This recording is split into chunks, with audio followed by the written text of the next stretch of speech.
എന്റെ ദാസനെ പോലെ ബധിരനായി ആരുണ്ട്? അവൻ കണ്ടിട്ടും കാണുന്നില്ല. വായിക്ക്, പറയും. അവൻ കണ്ടിട്ടും കാണുന്നില്ല, അവൻ കേട്ടിട്ടും കേൾക്കുന്നില്ല. Praise the Lord. ആരാണ് എൻ്റെ ദാസൻ? ഈശോ മിശിഹായാണ്. ഈ വചനം നമ്മൾ കേട്ടിട്ടുണ്ടോ? അപ്പം ആദ്യമായിട്ട് കേൾക്കണേ.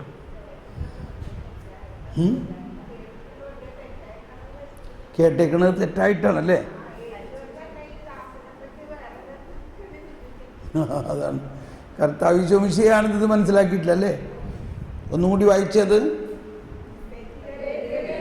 ബധിരരെ കേൾക്കുവിൻ, അന്ധരെ നോക്കിക്കാണുവിൻ,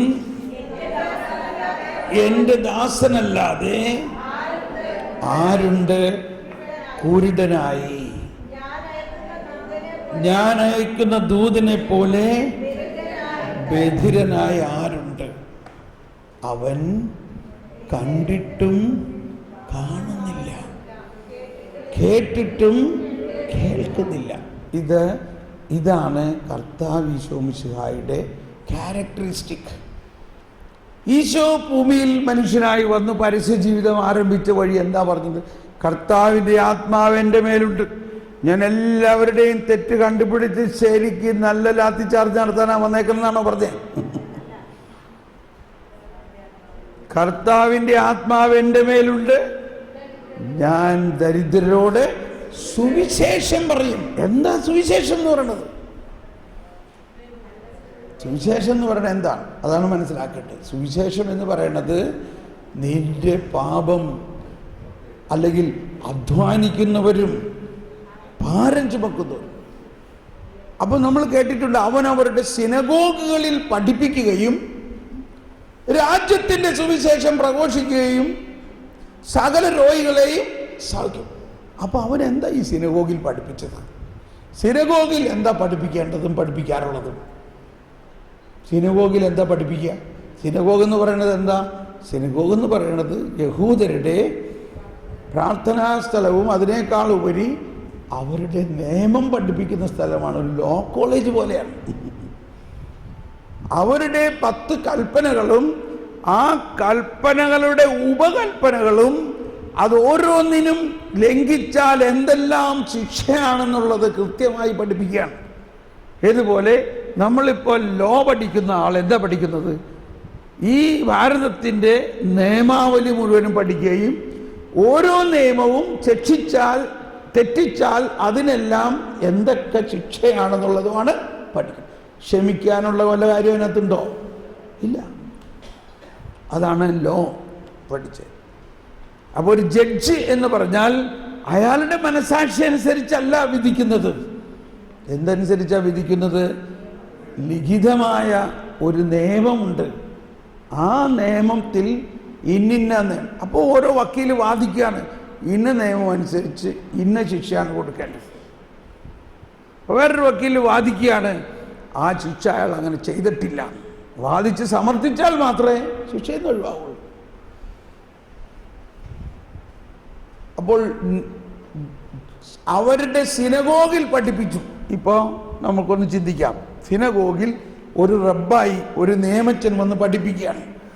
ആ നിയമജ്ഞൻ പറയുകയാണ്, നിങ്ങൾ മനസ്സിലാക്കിക്കൊള്ളുവിൻ, ഇന്നിന്ന സാബത്ത് ദിവസത്തിൻ്റെ ലംഘനം എന്ന് പറഞ്ഞാൽ വധശിക്ഷ വരെ കിട്ടാവുന്ന ഒന്നാണ്. എന്നിട്ട് നമ്മുടെ കോടതിയിൽ വക്കീലന്മാർ പറയുന്ന പോലെ ഇന്ന കോടതിയിൽ ഇന്ന കേസിൽ ഇന്ന മാതിരി വിധിച്ചു. സുപ്രീം കോടതി ഇന്നാളായിട്ടുള്ള കേസിൽ ഈ വിധി വന്നു. അത് തന്നെയാണ് ഇവിടുത്തെ അവസ്ഥ. അതുകൊണ്ട് ആ വിധി ഇവിടെ കൊടുക്കണം എന്ന പോലെ നിയമജ്ഞൻ പറയാണ്. നിയമാവർത്തന പുസ്തകത്തിൽ, സംഖ്യയുടെ പുസ്തകത്തിൽ 15-ാം അധ്യായത്തിൽ ഒരുവൻ സാബത്ത് ദിവസം വിറക് പടക്കുന്നത് തൊണ്ടിയോടെ പിടിക്കപ്പെട്ടു. അവനെ ഉടനെ എല്ലാവരും കൈവീശിയേ, ഉറങ്ങല്ലേ, വളരെ വലിയ നിയമം പഠിപ്പിക്കണേ. സാബത്ത് ദിവസം, സാബത്ത് ദിവസം വിറക് പിറക്കാൻ പോയിരിക്കണം. ഇത് സാബത്തിന്റെ ലംഘനമാണ്. സാബത്ത് ലംഘിച്ചിരിക്കുന്നു. സാബത്തിനെ അശുദ്ധമാക്കിയിരിക്കുന്നു. അത് വലിയ തെറ്റാണ്. അതുകൊണ്ട് ഉടനെ അവരെ പിടിച്ച് സിനഗോഗ് അധികാരികളുടെ അടുത്ത് കൊണ്ടുവന്നു. സിനഗോഗ് അധികാരികൾ പറഞ്ഞു, അയ്യോ, നീ എന്തോ ഒരു വലിയ തെറ്റാ ചെയ്തിരിക്കുന്നത്. സാബത്ത് അശുദ്ധമാക്കി, സാബത്തിൻ്റെ അന്ന് വിറക് പിറക്കാൻ പോയി. ഇത് വലിയ തെറ്റാണ്. അതുകൊണ്ട് ഞങ്ങൾക്ക് ഇതിന് ശിക്ഷ തരാനുള്ള അധികാരമില്ല, ഹൈക്കോടതിയിൽ പോകണം. അങ്ങനെ മോശയും അഹറോനും അടങ്ങുന്ന ഹൈക്കോടതിയിലേക്ക് പോയപ്പോൾ അവർ പറഞ്ഞു, വലിയ തെറ്റാണ് നീ ചെയ്തത്. അവർ പ്രാർത്ഥിച്ചിട്ട് പറഞ്ഞു, ഇതിന് ഉള്ള ശിക്ഷ പുറത്തു കൊണ്ടുപോയി കല്ലെറിഞ്ഞ് കൊല്ലുക എന്നതാണ്. നിങ്ങളാണ് സിനഗോഗിലിരിക്കുന്നതെന്ന് വിചാരിച്ചോ? നിങ്ങൾ ശരിക്കൊന്ന് ഹൃദയത്തിൽ ഇത് സ്വീകരിക്കുക. നിങ്ങൾ ശാബത്ത് ലംഘിച്ചാൽ, ശാബത്തിൽ വിറക് പറക്കാനോ തീ കത്തിക്കാനോ മുറ്റമടിക്കാനോ എല്ലാം പോയാൽ മരണാർഹമായ ശിക്ഷയാണ്. അപ്പം നിങ്ങൾക്ക് എന്താ തോന്നണേ? വലിയൊരു ഭാരം തോന്നുന്നുണ്ടോ? കാരണം ഇത് അസംഭവ്യമാണ്. ശാബത്തെന്ന് പറഞ്ഞിട്ട് നമ്മൾ എന്തെങ്കിലുമൊക്കെ ചെയ്യേണ്ടി വരില്ല ചിലപ്പോൾ. എന്നാൽ അതേസമയം അവരവരുടെ വീട്ടിൽ ആട് കിണറ്റിൽ വീണ അവർ പൊക്കിയെടുക്കും. നോക്കും, ആരുമില്ല, നമുക്ക് പൊക്കിയെടുക്കാം. കണ്ടോ എവിടെ പോയി നിയമം? അതാണ് ഈശോ സാബത്ത് ദിവസം എന്നിട്ട് ഈശോ ഓക്കെ. അപ്പൊ ഇങ്ങനെ ശ്രദ്ധിക്കണേ, അവനവരുടെ സിനഗോഗിൽ പഠിപ്പിച്ചു എന്ന് വായിക്കുമ്പോൾ വളരെ പ്രത്യേകിച്ച് അന്വേഷിക്കണം. എന്താ അവനോട് പഠിപ്പിച്ചേ? അവൻ ഈ ദൈവം തന്നെയാണ് പഠിപ്പിച്ചത്. അവിടെ അവര് സിനഗോഗിലെ മുഖ്യൻ, നിയമജ്ഞൻ ഇതെല്ലാം പഠിപ്പിച്ചു കഴിഞ്ഞ്, മനസ്സിലായല്ലോ ഈ സംഖ്യയുടെ പുസ്തകത്തിൽ ഇത്രാമതിൽ ഇങ്ങനെ. അതുകൊണ്ട് നിങ്ങൾ ആരെങ്കിലും സാബത്ത് ലംഘിച്ചു എന്നറിഞ്ഞാൽ നിങ്ങൾ നിയമജ്ഞരെയും ഇവരെയും അറിയിക്കാൻ കടപ്പെട്ടവരാണ്. തൊണ്ടി സഹിതം അറിയിക്കുകയും അവരെ ഉടനെ മോശയുടെ നിയമപ്രകാരമുള്ള ശിക്ഷ നടപ്പാക്കുകയും ചെയ്യണം. ഓക്കെ, ഇന്നത്തെ ക്ലാസ് കഴിഞ്ഞു. ഈ നിയമജ്ഞൻ പോയി. ഈശോ സിനഗോഗിൽ ഹാജരാണ്. എന്തുകൊണ്ടാ? ഈശോ യഹൂദനാണ്. സംഭവത്തിന്റെ രസം മനസ്സിലായോ? ഒരു യഹൂദനായതിന്റെ പേരിൽ സിനഗോഗിൽ പോകാം, സിനഗോഗിൽ കേൾക്കാം, ക്ലാസ് കൊടുക്കാം. ഈശോ ഉടനെ കയറി വന്നിട്ട് പറയാണ്, നിങ്ങൾ കേട്ടില്ലേ? എന്നാൽ ഞാൻ നിങ്ങളോട് പറയുന്നു,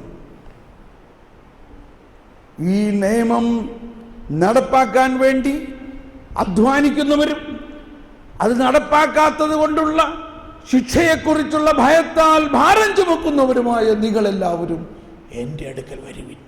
ഞാൻ വന്നിരിക്കുന്നത് നിങ്ങളുടെ പാപത്തെയും ശിക്ഷയെയും ഏറ്റെടുക്കാനാണ്. ഉടനെ അവിടെ ഇരിക്കുന്ന ആളുകൾക്ക് എന്ത് തോന്നി? വലിയൊരു ആശ്വാസം.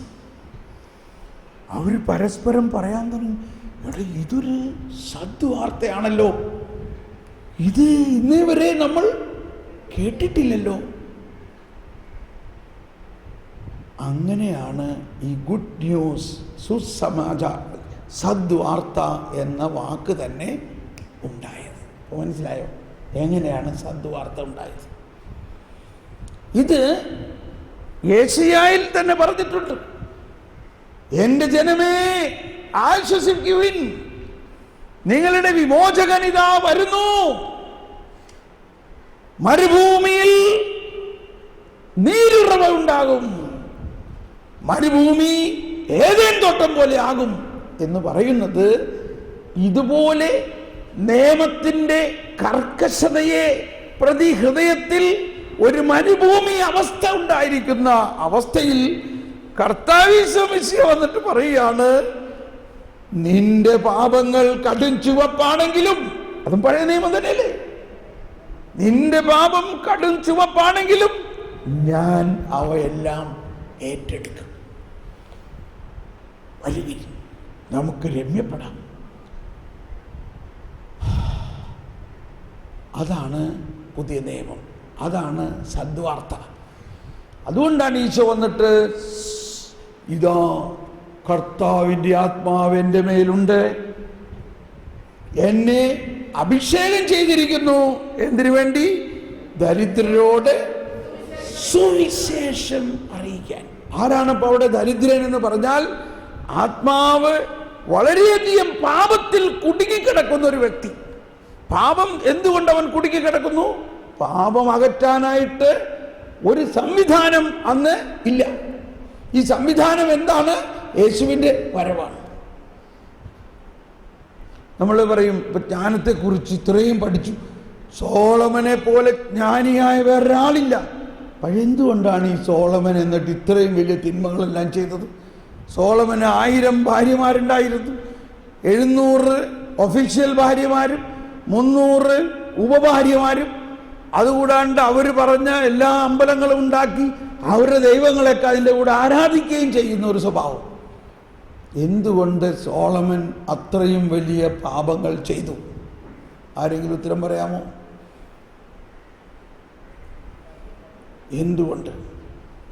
എന്തുകൊണ്ടാ പാപം ഏറ്റെടുക്കാനോ പാപമോചനത്തിനോ ഉള്ള രക്ഷകൻ അപ്പോൾ വന്നിട്ടില്ല? രക്ഷകൻ വന്നിട്ടില്ല. എന്തുകൊണ്ട് ഇത്രയും അഭിഷിക്തനായ ദാവീദ് ഇത്രയും പാപം ചെയ്തു? പാപവിമോചനത്തിനുള്ള ആൾ വന്നിട്ടില്ല. ഞങ്ങൾക്കൊരു വിമോചകനെ തരണമേ. അതാണ് നമ്മൾ സങ്കീർത്തനത്തിൻ്റെ 19 അവസാനം കേട്ടത്. ദൈവം തന്നെയാണ് ഞങ്ങളുടെ വിമോചകൻ. ദൈവത്തിന് മാത്രമേ പാപം ക്ഷമിക്കാനും പാപത്തിൽ നിന്ന് മനുഷ്യനെ വേർപെടുത്താനും സാധിക്കുകയുള്ളൂ. മനുഷ്യന് സ്വയമേവ ഇത് സാധിക്കുകയില്ല. അപ്പോൾ ഈശോ പറയുകയാണ്, നിങ്ങൾ ഒരാളെയും വിധിക്കരുതെന്ന് പറയുന്നത് ഈ പശ്ചാത്തലത്തിലാണ്. അതായത് ഫരിസേയരുടെ ഏറ്റവും പ്രധാന പണി ആരാണ് തെറ്റ് ചെയ്യണതെന്ന് കണ്ടുപിടിക്കുകയും അവരെ വിധിക്കുകയും ശിക്ഷിക്കുകയും ചെയ്യുക. തുടർന്ന് പറയുകയാണ്, നിന്റെ കണ്ണിലെ തടിക്കഷ്ണമുണ്ടായിരിക്കെ മറ്റുള്ളവന്റെ കണ്ണിലെ കരട് നീ നോക്കുന്നത് എന്തുകൊണ്ടാണ്? ഒന്ന് ആലോചിച്ച് നോക്കിയേ. ഇനി നമ്മൾ ഇത്തിരി സീരിയസ് ആകാൻ പോവുകയാണ്. നിങ്ങൾ എന്നോട് ക്ഷമിക്കണം. ഞാൻ പറയുമ്പോൾ നിങ്ങൾക്ക് പ്രയാസം തോന്നാം, പക്ഷേ ഇത് പറയാതെ നമുക്കത് മനസ്സിലാവില്ല.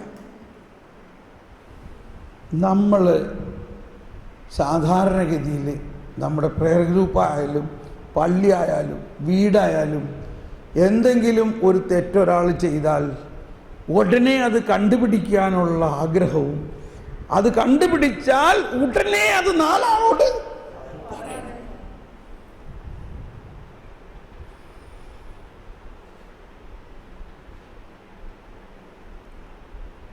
ഇതാണ് കർത്താവ് ഈശോ മിശിഹായുടെ രക്ഷയ്ക്ക് വിപരീതമായ ഒരു കാര്യം. എന്നിട്ട് പറയാണ്, നിങ്ങൾ വിധിക്കുന്ന വിധി കൊണ്ട് തന്നെ നിങ്ങളും വിധിക്കപ്പെടും. അതുകൊണ്ടാണ് നമ്മൾക്ക് ഒരുപാട് ദൂഷ്യങ്ങൾ ഉണ്ടാവുന്നത്. അപ്പോൾ ഇതാണ് ഈ ഫരിസേയ സ്വഭാവം. ഈ ഫരിസേയ സ്വഭാവത്തിന് 2 പ്രധാന കാര്യങ്ങളാണ് നമ്മൾ കരിസ്മാറ്റിക് വേദിയിൽ ചിന്തിക്കേണ്ടത്. ഒന്ന്, കരുണ കംപ്ലീറ്റ് നമ്മൾ നഷ്ടപ്പെടണം. കരുണ നമ്മളിൽ ഉണ്ടെങ്കിലും ഈ ഫരിസേയ മനോഭാവം ഉള്ളതുകൊണ്ട് കരുണ നമുക്ക് കാണിക്കാൻ പറ്റുന്നില്ല. കരുണ നമ്മൾ കാണിക്കാനാവുമ്പോൾ നമുക്ക് കരുണ ലഭിക്കുന്നില്ല. അപ്പോൾ കരുണയുടെ കാര്യം ഈ കവാടമൊക്കെ തുറക്കുന്നുണ്ട്, ഇതൊക്കെ തുറക്കുന്നുണ്ട്, പോപ്പ് പറയുന്നുണ്ട്, അവർ പറയുന്നുണ്ട്, പക്ഷേ നമ്മളുടെ ഉള്ളിൽ ഇതിൻ്റെ ഒരു ചലനം ഉണ്ടാവുന്നില്ല. ഇനി 2ാമത്തെ കാര്യം ശ്രദ്ധിക്കണേ, ഒന്ന് കൈവീശി കാണിച്ചെല്ലാവരും ഇത് പ്രത്യേകം മനസ്സിലാക്കണേ. ഈ ഫരിസേയരുടെ ഒരു പ്രത്യേകത, അവർ ഈ കരിസ്മാറ്റിക് പരിശുദ്ധാത്മാവിന്റെ പ്രവർത്തനത്തിന് അവരെതിരായിരുന്നു. അതാണ് എസ്തപ്പാനോസിനെ കല്ലെറിഞ്ഞ സമയത്ത് എസ്തപ്പാനോസിനെ കല്ലെറിയാനുണ്ടായ ഒരു കാര്യം, അവരെ ചൊടിപ്പിച്ച കാര്യം എന്താ? നിങ്ങൾ പരിശുദ്ധാത്മാവിനോട് മല്ലടിക്കുന്നവരാണ് നിങ്ങൾ എന്ന് കേട്ടപ്പോഴേക്കും അവർക്ക് സഹിക്കാൻ പറ്റുന്നില്ല. അതല്ലേ കർത്താവ് ഈശോ മിശിഹായോട് തന്നെ അവരെന്താ പറഞ്ഞത്? നീ ബെൽസെബൂലിനെ കൊണ്ടാണ് പിശാചുക്കളെ പുറത്താക്കുന്നതെന്ന് പറഞ്ഞപ്പോഴാണ് ഈശോ പറഞ്ഞത്, എനിക്കെതിരെ എന്ത് പറഞ്ഞാലും ക്ഷമിക്കപ്പെടും. പരിശുദ്ധാത്മാവിനെതിരെ എന്തെങ്കിലും പറഞ്ഞാൽ അത് ഈ ലോകത്തിലും പരലോകത്തിലും ക്ഷമിക്കപ്പെടുകയില്ല. കാരണം എന്താ? ഇപ്പോൾ ഉടനെ ചോദ്യം, അതെന്ത് പാപം? അതൊരു പ്രത്യേക പാപമല്ല, പരിശുദ്ധാത്മാവാണ് എല്ലാവരുടെയും പാപം ക്ഷമിക്കുന്ന കാര്യസ്ഥൻ. ആ കാര്യസ്ഥനെ പിടിച്ചു കെട്ടിയിട്ടേക്കാണ്. മനസ്സിലാവണ്ടോ? പരിശുദ്ധാത്മാവാണ് പാപക്ഷമ നൽകുന്നവനും അല്ലെങ്കിൽ പാപബോധം നൽകുന്നവനും പശ്ചാത്താപം ഉണ്ടാക്കുന്നവനും കുമ്പസാരിപ്പിക്കാൻ സഹായിക്കുന്നവനും. പരിശുദ്ധാത്മാവാണ് പിതാവിൻ്റെ ഹൃദയത്തിൽ നിന്നും ക്ഷമ നമ്മളിലേക്ക് കൊണ്ടുവരുന്നത്. ആ പരിശുദ്ധാത്മാവിനെ കണക്കാക്കുന്നില്ലെങ്കിൽ ഒരു പാപവും ക്ഷമിക്കപ്പെടുകയില്ല, ഒരു പാപവും. അപ്പോൾ ഫരിസേയ മനോഭാവം, ഇപ്പോൾ ഞാൻ പറയാൻ പോണത് ഞാൻ തന്നെ ഒരു ഫരിസേയനായി പറയാണെന്ന് വിചാരിക്കും. ഒരു ലീഡേഴ്സ് എന്നുള്ള നിലയിൽ കരിസ്മാറ്റിക് പ്രാർത്ഥനാ ഗ്രൂപ്പുകളിൽ വർഷങ്ങളായിട്ട് പ്രാർത്ഥിക്കുന്നവരെന്നുള്ള നിലയിൽ നമ്മൾ അറിഞ്ഞിരിക്കണം, സഭ മുഴുവനിലും ഉള്ള ഒരു കുഷ്ഠരോഗം പോലെയാണിത്. സഭ മുഴുവനും, സഭയിലെല്ലാവരും അഭിഷിക്തരായിട്ടുള്ളവരുണ്ട്. അവരിൽ എന്തോരം പരിശുദ്ധാത്മാവിൻ്റെ പ്രവർത്തനം ഉണ്ടാകണോ വേണ്ടയോ? പക്ഷേ ഉണ്ടാവുന്നുണ്ടോ? എന്തുകൊണ്ടാ? മിണ്ടണ്ട. കാര്യം മനസ്സിലായോ? എന്തുകൊണ്ടാ? അവർ വലിയ ഒരു ഫരിസേയ മനോഭാവമാണ്. എല്ലാവരുടെയും കുറ്റം കണ്ടുപിടിക്കുക, അത് കറക്റ്റ് ചെയ്യുക, അങ്ങ് അത് ശരിയല്ല, ഇത് ശരിയല്ല, ഇത് ശരി. അപ്പോൾ പരിശുദ്ധാത്മാവിൻ്റെ പ്രവർത്തനം അവിടെ ഇല്ല. നോക്കിക്കോ, ഇപ്പോൾ ഞാൻ പറയുമ്പോൾ നിങ്ങൾ ഇനി ആൾക്കാരെ കാണും, ഇന്ന ആൾക്കാർ, അതൊരു പ്രതീകമായിട്ട് നോക്കിക്കോ. അവർ വലിയ അഭിഷിക്തരാണ്, പക്ഷേ പരിശുദ്ധാത്മാവിൻ്റെ മരങ്ങളോട് അവർക്ക് എതിരാണ്.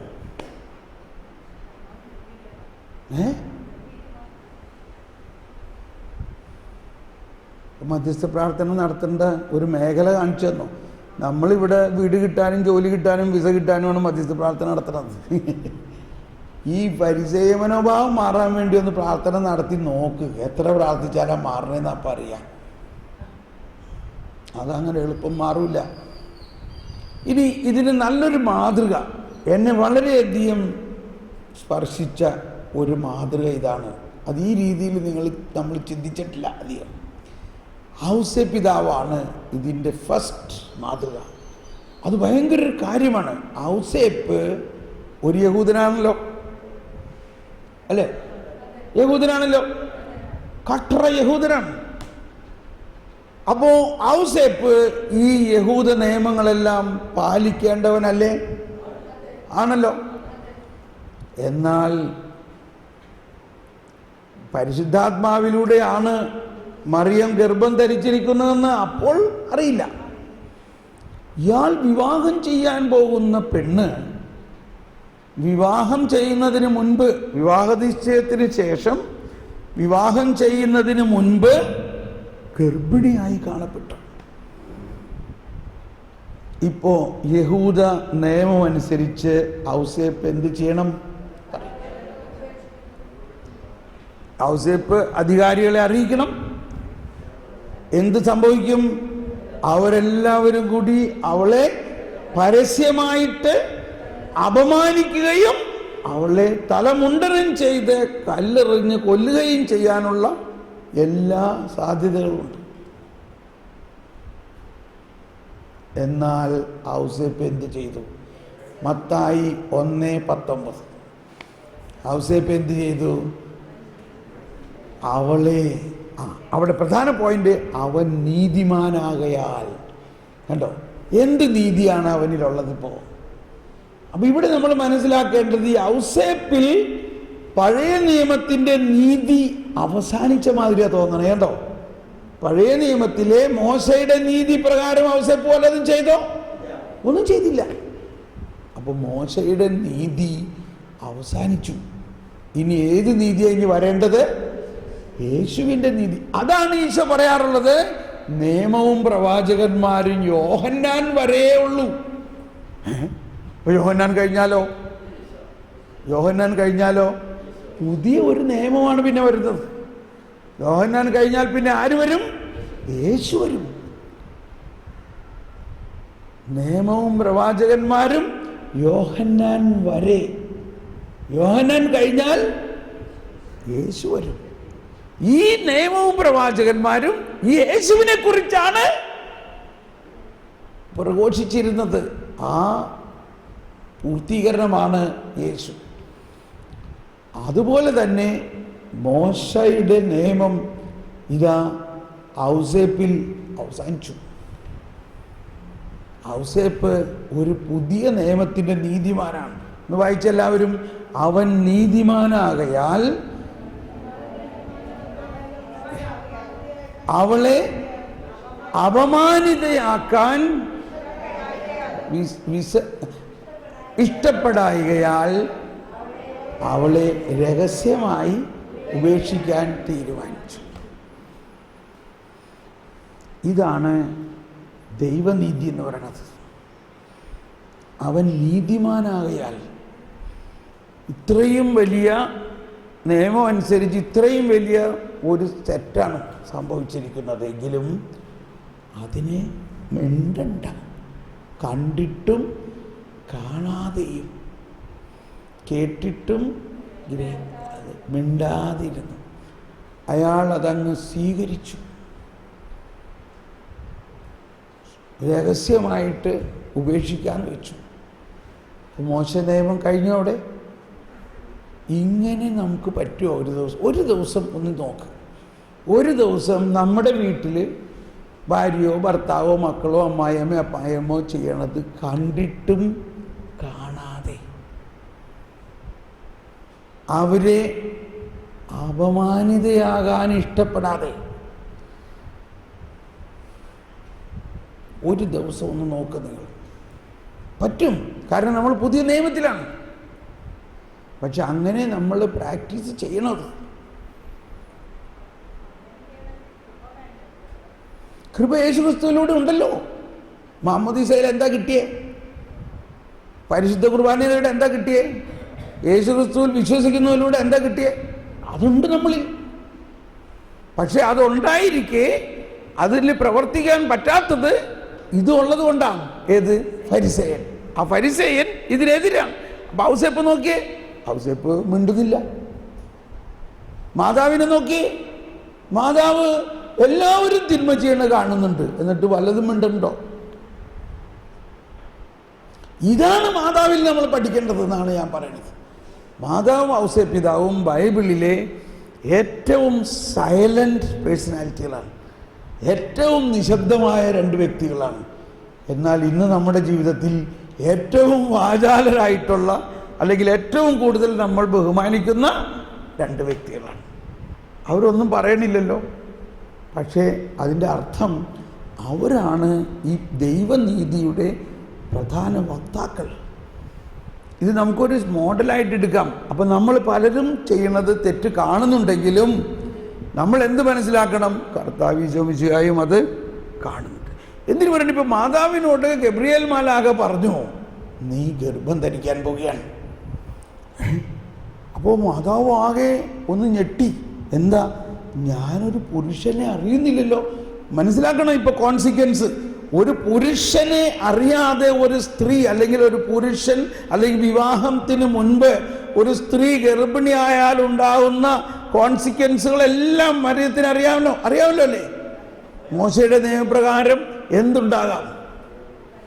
പക്ഷേ അതെല്ലാം അറിയാമായിരുന്നിട്ടും മാതാവ് എന്തിൽ വിശ്വസിച്ചു? ദൈവത്തിൻ്റെ കരുണയിൽ വിശ്വസിച്ചു. ഇതാണ് പഴയ നിയമത്തിൽ മനസ്സിലാക്കണം. നമുക്കറിയാം, അതാണ് ആ സൂസന്നായെ കല്ലെറിയാൻ പോയ കാര്യങ്ങളും ഇതൊക്കെ. അതും പോട്ടെ, മറ്റേ നമ്മുടെ മക്ബായറിലൊരമ്മ വെറും പന്നിയിറച്ചി തിന്നണ കാര്യമാണ്. പന്നിയിറച്ചി നിയമം അനുസരിച്ച് തിന്നാൻ പാടില്ല, നിയമമാണ് അവരുടെ. അത് ലംഘിച്ചാൽ, അത് ലംഘിക്കുന്നതിന് പകരം അവരെ മരണത്തിന് വിട്ടുകൊടുത്തു. നീ അത് ലംഘിക്കുന്നതിലും ഭേദം നീ മരിക്കുകയാണെന്ന് അമ്മ മക്കളോട് പറഞ്ഞ് അമ്മയുടെ 7 മക്കളും ആ അമ്മയും ഈ ഒറ്റ കാരണത്താൽ രക്തസാക്ഷികളായി. അത്രയ്ക്ക് മോശെ നിയമത്തിനെ കണിശമായി ആചരിക്കുന്ന അവർ എന്തുകൊണ്ട് മാതാവ് പറഞ്ഞു, കർത്താവിൻ്റെ ദാസി, നിന്റെ ഇഷ്ടം പോലെ നിലാവട്ടെ. അതായത് പുതിയ നിയമം അവിടെ വന്നു കഴിഞ്ഞു. മാതാവ് ജനിച്ചപ്പോൾ തന്നെ ഈ പുതിയ നിയമത്തിൻ്റെ കൃപാവരം ഉള്ളത് കൊണ്ടാണ് മാതാവിന് അങ്ങനെ പറയാൻ പറ്റിയത്.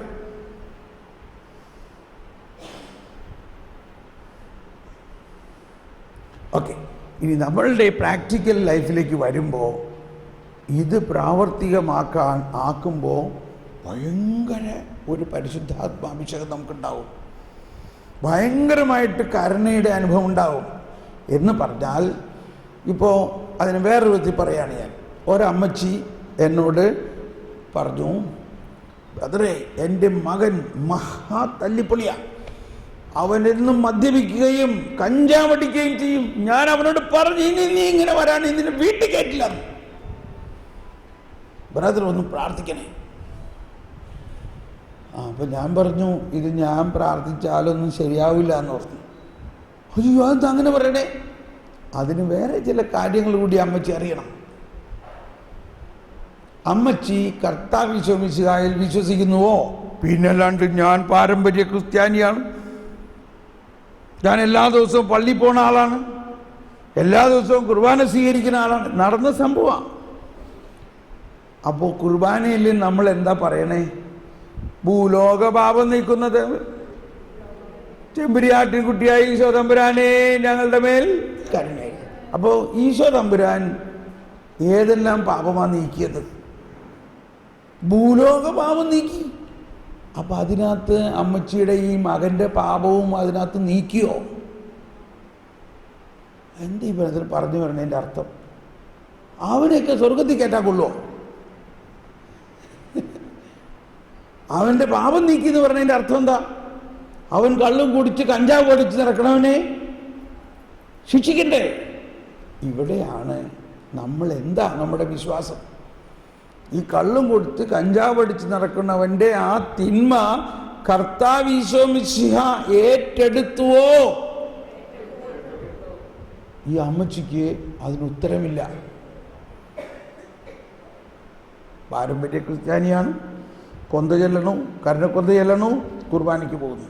പക്ഷേ യേശു ക്രിസ്തു എന്ത് ചെയ്തു? യേശു ക്രിസ്തു ലോകം മുഴുവൻ്റെയും പാപം ഏറ്റെടുത്തുവോ?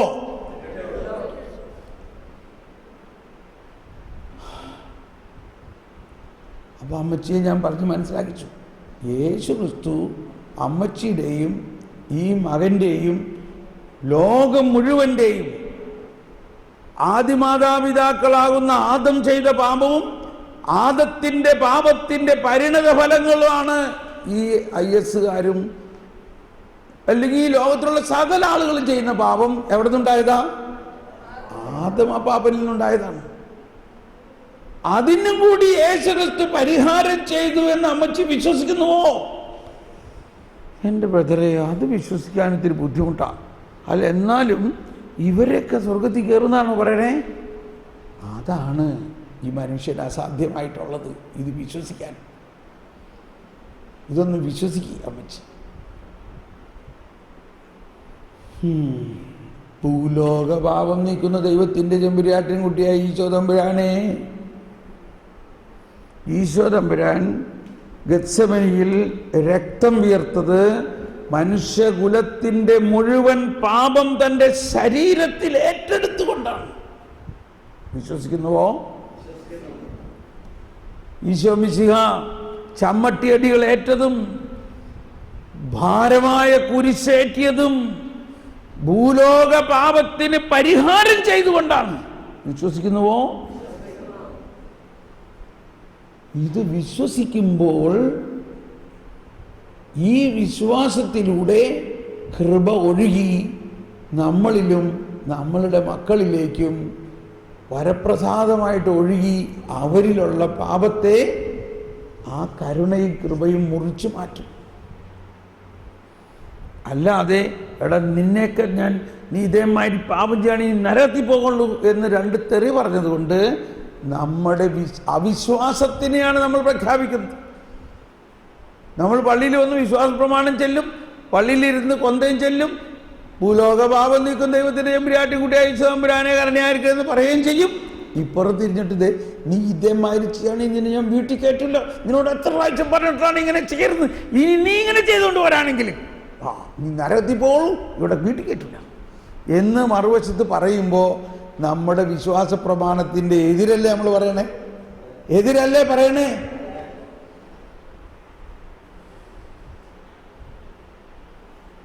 ഇവിടെയാണ് കരുണയെക്കുറിച്ച് നമ്മൾ അറിയേണ്ടത്.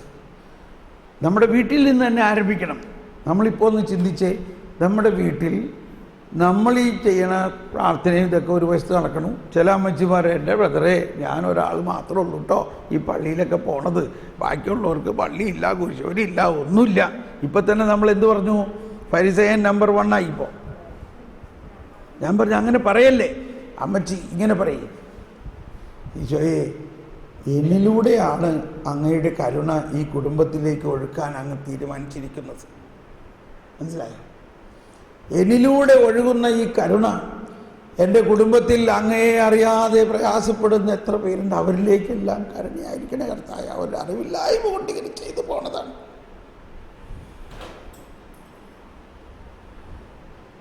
ഇപ്പോൾ കരുണയുള്ളവർ ഭാഗ്യവാന്മാർ, അവർക്ക് കരുണ. നമ്മളോട് ഇത്ര പറയുന്നുള്ളൂ, ഈ പാപികളോട് കർത്താവിൻ്റെ കണ്ണിലൂടെ കാണുക.